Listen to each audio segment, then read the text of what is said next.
மேச ராசி அன்பர்கள் இந்த 2026ஆம் வருடத்துல யாரிடமெல்லாம் கவனமாக இருக்க வேண்டும். ஒரு குறிப்பிட்ட நபர், குறிப்பிட்ட ரிலேஷன்ஷிப்ல ரொம்ப ரொம்ப கவனிச்சு இருக்க வேண்டிய சூழ்நிலைகள் காலகட்ட கோச்சார கிரகங்கள் பயணிக்கும் போது உங்களுக்கு அவங்க துரோகம் செய்ய, ஒரு சில மனஸ்தாபம், கடனை கொண்டு வந்து விட, குறிப்பா நம்பிக்கை துரோகம் ஏற்பட வாய்ப்புகள் இருக்கின்றன. அப்ப இதெல்லாம் சார் இதெல்லாம் கரெக்டா நடக்குமா, இதெல்லாம் தப்பிச்சிடலாமா, ஒரு சில விஷயம் தெரிஞ்சுட்டு அது மாதிரி சூழ்நிலையில் வரும் பொழுது நிச்சயமாக பக்க கேடயமாக வரும். இந்த விஷயம் பேசலாமா வேண்டாம்னு யோசிக்கும்போது, ஆனா தெரியப்படுத்த வேண்டிய ஜோதிட கருத்துக்கள் எப்பவுமே நம்ம வியூஸ் போகுது அதை பார்க்கக்கூடாது. ஆனா மக்களுக்கு சென்றடையுதா, அவங்களுக்கு தேவையா இன்றைய காலகட்டத்துக்கு நிச்சயமா. ஏன்னா இந்த ராசிக்கு 7.5 சனி இருக்குன்னு சொல்றாங்க. பஞ்சமஸ்தானத்தில் ஆல்ரெடி கேது பகவான், ராசிக்கு 9ஆம் அதிபதி இன்னும் உச்சம் பெறவில்லை. இவ்வளவு விஷயம் இருக்கு இல்லையா, இந்த நேரத்துல இதை தெரிஞ்சுக்கங்க. சீக்கிரட் விஷயம் பார்ப்போம். ரைட், முதல்ல புதுசா பார்க்குறவங்க சப்ஸ்கிரைப் பண்ணிக்கோங்க. கேள்விகள் சந்தேகம்னா பார்த்துருக்க வந்து. முதல்ல மேச ராசினா தன்னம்பிக்கை மிக்க ராசி, எப்பொழுதும் வளர்ச்சியை நோக்கி பயணிக்க வேண்டிய ராசியாக இருக்குது. எப்பவுமே அதுதான். இந்த ராசிக்கு திறமை அதிகம். அந்த திறமை சம்பந்தப்பட்டது நிறைய தன்னை கற்றுக்கொள்ளும். வண்டி வாகனங்கள்,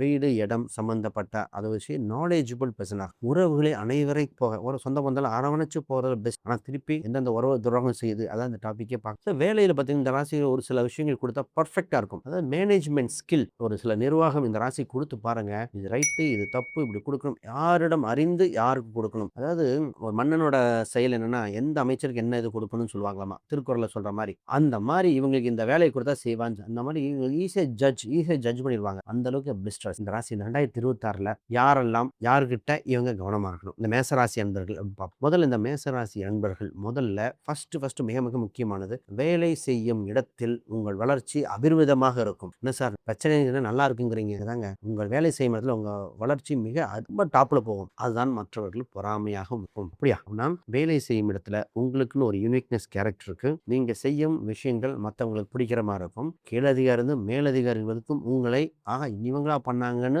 உச்சி முகர்ந்து பார்க்கும் அளவுக்கு நடக்கக்கூடிய சூழ்நிலைகள். இதில் ஒரு சிலர்கள் பொறாமைப்படக்கூடிய, நீங்க கொடுக்கிற தகவல்களை அவர்கள் அவர் பேர்ல மாத்த வாய்ப்பு. சொன்னோன்னே ஒருத்தர் சொன்னார், ஆமாங்க எங்க மேனேஜர் நாங்க கொடுத்த ரிப்போர்ட் எல்லாம் அவர் பண்ண மாதிரி வாங்கி எனக்கு பெஸ்ட் இது அவர் ஸ்கோர் பண்ணிக்கிட்டாரு பப்ளிக் மீட்டிங்ல, என்கிட்ட ஒரு பேரை கூட கோட் பண்ணல, இவர் வித் ரெஃபரன்ஸ்னு ஒரு வேர்டு கூட மென்ஷன் பண்ணல அப்படின்னார். இப்ப மேசராசிக்காரர் என்ன பண்ணணும், வேலை செய்யும் இடத்தில் உங்களுக்கு இருக்கின்ற முக்கியமான விஷயத்தை பிரம்மாஸ்திரம் மாதிரி கரெக்டான நேரத்தில் பயன்படுத்தும். எடுத்த உடனே ஃப்ரெண்ட்லியா எல்லா விஷயம் சொல்லி இது பண்ணுவாங்க. வேலை செய்ய இடத்துல பார்த்தீங்கன்னா, குறிப்பாக பார்த்தீங்கன்னா ஒரு சில நண்பர்களாக இருக்கலாம், உங்கள் பெண்ணாக இருந்தால் கூட ஒரு சில பெண் வட்டாரத்தில், அதாவது பெண் வட்டாரத்தில் மேலே பெண் லீடராக இருக்கலாம், இல்லை கூட சேர்ந்த பெண்கள் இருக்கலாம் இல்லையா, நீங்கள் ஒரு நம்பி சொல்கிற விஷயம் அங்கே லீக் அவுட் ஆயிரும். அப்போ உங்கள் மேலதிகாரிகள் பற்றி உங்களுக்கு மன வருத்தத்தில் சொல்கின்ற வார்த்தைகளை கவனமாக வைக்கணும். நம்பர் 1. ரெண்டாவது, நீங்கள் எந்த ஒரு விஷயம் த்ரூ அஃபிஷியலாக தான் பண்ணணும். Through email, phone, through proof, with ப்ரூஃபோட தான் நீங்கள் ஒரு சீக்கிரட்டை ஒரு சில விஷயமும்